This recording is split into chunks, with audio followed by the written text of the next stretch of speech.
I failed you. I am no spiritual leader, and I've let the world down. I'll never be the man you were. You are right. You are trying to hold on to a false perception of yourself. You are not me, and you should not be me. You are Tenzin.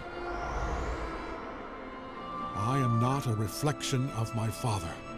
I am Tenzin. I am Tenzin. So here's the thing about Tenzin from The Legend of Korra.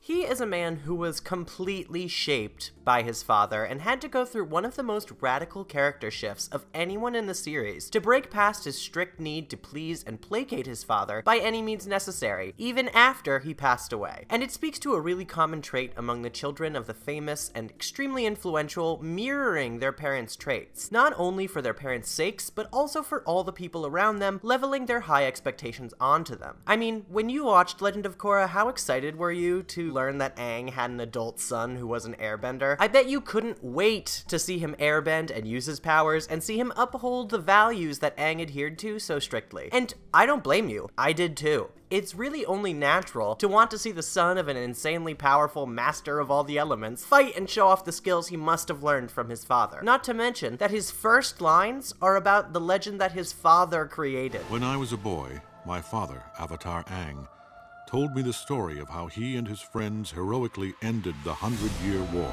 He starts the show linked to his dad immediately. It's hard to escape that perception among the fans, but I do think it is something they achieved in the show, which is no small feat, and made Tenzin his own man and character. But that sort of pressure on someone while they're growing up and maturing can really affect who they become as a person. We see with Bumi how failing to meet those expectations can often leave children feeling as if they were never good enough for anyone, including their own parents. I'm sorry I didn't turn out to be an airbender like you hoped. But I've tried my best to keep the world safe. Hope I made you proud. It can even lead to resentment of the parent themselves or the other siblings who might have done better at achieving the goals that their parents wanted. And even Kaya, who is a talented healer and waterbender in her own right, still felt that she never quite measured up by Aang's standards. Think about it. Aang is, by far, the most famous person in the world. Not just because he's the Avatar, but also because he's a remarkably accomplished and revered Avatar. After ending a war lasting nearly 100 years, he was going to earn the admiration of nearly everyone affected by it, which, by the point we see the war, was every single nation. And in this piece, as we see at the beginning of Legend of Korra, technology has boomed. That means communication between nations has improved and word can get around easier, especially when you have civilians of all the nations blending together in Republic City to share news from around the world. What I'm trying to say is, they were likely a remarkably visible family, and when there's such a large scale of visibility, the pressure is going to be piled on even further. For example,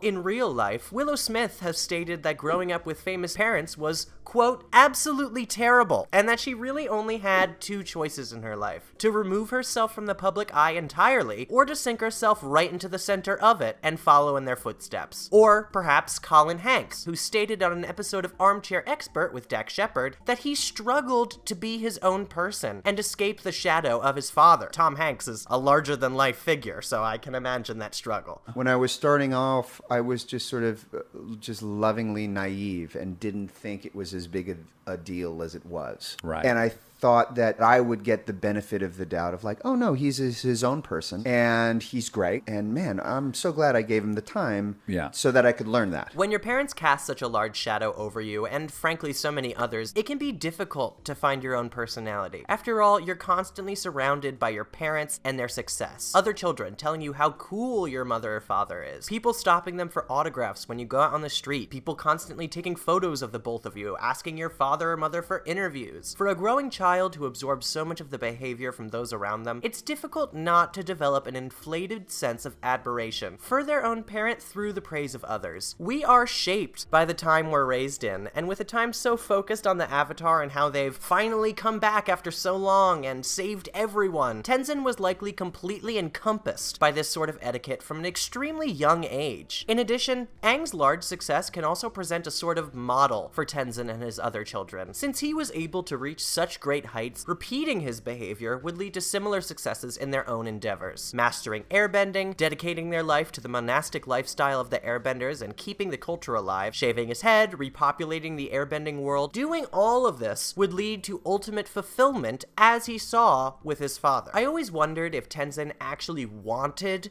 to have a family, or if he felt obligated to, due to his duty to the airbending nation. It's clear that he loves them and would sacrifice his own life to keep them safe. That is not in doubt. But there is something to be said about neither of the other children having families at all, and the pressure mounting on Tenzin to have kids of his own. Not to mention the fact that we know for a fact that Aang was greatly concerned with being able to bring back the Air Nation, and I think there must at least have been some subconscious coercion that convinced Tenzin to pursue this life for himself. And Tenzin has quite a few children too, and who knows if they stopped after Rohan. I've read the Korra comics and there aren't any new children there, but still, it's not out of the realm of possibility. They never said that Rohan would be their last. It's hard not to think about the fact that he feels he has an obligation to revive the Air Nation almost single-handedly. Again, he loves his children a great deal, and there is no doubt about that, and I think he is glad to have them in his life. But there is something to be said about his choices being affected by his sense of obligation to his father. As a result of all of this, these children can often feel more like an extension of their parents rather than their own separate person, which is definitely the case at first for Tenzin. His failures reflect on Aang, and Aang's successes reflect on him. And we know throughout the series that Tenzin is a bit of a perfectionist because of this. Again, he's able to move past this after his revelation in Book 2, but before that, he's rather forceful about his own success and constant progress forward. In the beginning of Book 1, when he trains Korra in airbending, he actually loses his patience with her and ends up relying too strictly on the values that he regarded as second nature due to his reverence of his father. He tries to force those values onto Korra, trying to get her to be the exact avatar that his father was, perhaps to mimic his success with the long-standing peace, or because he simply naturally adheres to and mirrors his father's values. It's interesting because this loss of patience is also kinda like Aang. I think some revere Aang for his sense of patience due to Korra's severe lack of it, but I would love to point out that while Aang does hold more than her, he isn't a particularly patient person either. I want you to stop wasting my time! I already know how to squat and breathe and feel the sun. I want to know how to shoot fire out of my fingertips! And I think Tenzin's outburst and astonishment when others don't share his beliefs is extremely like Aang. It reminds me of when he became frustrated with the rest of the gang, when they didn't understand why he was conflicted about killing Ozai. This goes against everything I learned from the monks. I can't just go around wiping out people I don't like. If it's in the name of keeping balance, I'm pretty sure the universe will forgive you. This isn't a joke, Sokka! None of you understands the position I'm in! Aang, we do understand. It's just... Just what, Katara? What? We're trying to help. Then when you figure out a way for me to beat the Fire Lord without taking his life, I'd love to hear it! Aang, don't walk away from this! And as a result, Korra rebels, as she's not really one who could be fit into a predetermined mold, and they have a falling out in that episode. But Tenzin learns an important lesson, to not let his own virtues and ideals get in the way of his bonds with others. Not necessarily moving past his need to be similar to his father quite yet, but taking the first step into realizing that his idolization of his father and what he was taught isn't the most important part of his own personality or his life, and he needs to grow beyond that to be able to have a healthy relationship with himself and others. And in Book 2, when Korra requires his spiritual guidance to be able to enter the spirit world, he insists that he be the one to lead her, even though it's rather obvious that Jinora is more spiritually inclined. There's definitely an aspect of protection for his daughter here, but for the most part, it's important that he be able to guide Korra into the spirit world and accomplish it in the first place. He was able to live up to his father's expectations and image in every way except spiritually, even after dedicating his entire life to studying and mastering the ways of the air nomads.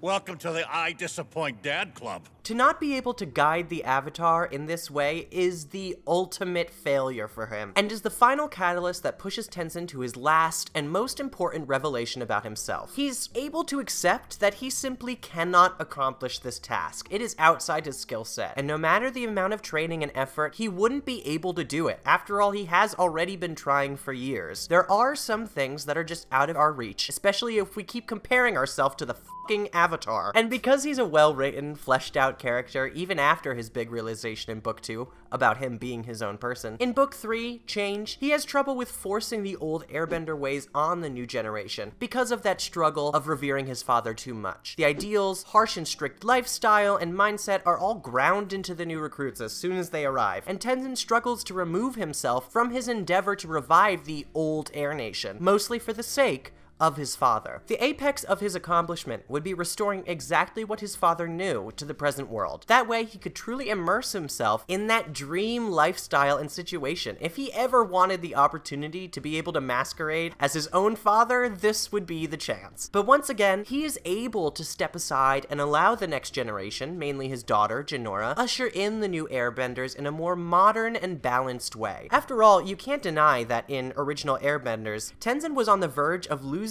a lot of the volunteers. It's a different age, and there needed to be different leadership. I'm proud of Tenzin for being able to realize that, and it is certainly because of the development he went through throughout Book 2. Another important aspect of Tenzin is he is also a pretty clear example of the gifted child phenomenon. Gifted child syndrome is a pattern among those children that were favored and told they were especially talented or special, feeling inadequate or developing a low self-esteem due to their never measuring up to what they were told they were going to be. Tenzin was given everything that Aang ever wanted in a child. He was an airbender, he was quiet and respectful, and he was eager to learn all about the then extinct culture. And as a result, Aang completely doted on him. We learn in Book 2, when his other siblings are introduced to us, that they largely felt neglected by Aang on the whole, and that Tenzin was taken on special vacations, given one-on-one lessons, and, in general, was doted on more than the other children. This causes him to put a huge amount of pressure onto himself to get things correct. People are keenly aware of this in Korra's case, but I think it's especially important to remember that her teacher undergoes very similar struggles, and that's why he's able to be so effective as a trainer to Korra, and not just in airbending, but as a mentor as well. He is the perfect mentor for her because he understands her in a way that many others couldn't, maybe besides Asami. I mean, we can see this reflected in their coinciding struggles with their need for success, praise, and constant progress in their own abilities, despite the fact that they emerge in different ways. After all, they were raised quite differently as children, but they still go through similar development. Common behavior for gifted children includes frustration at not being able to learn new skills, a need to be special, and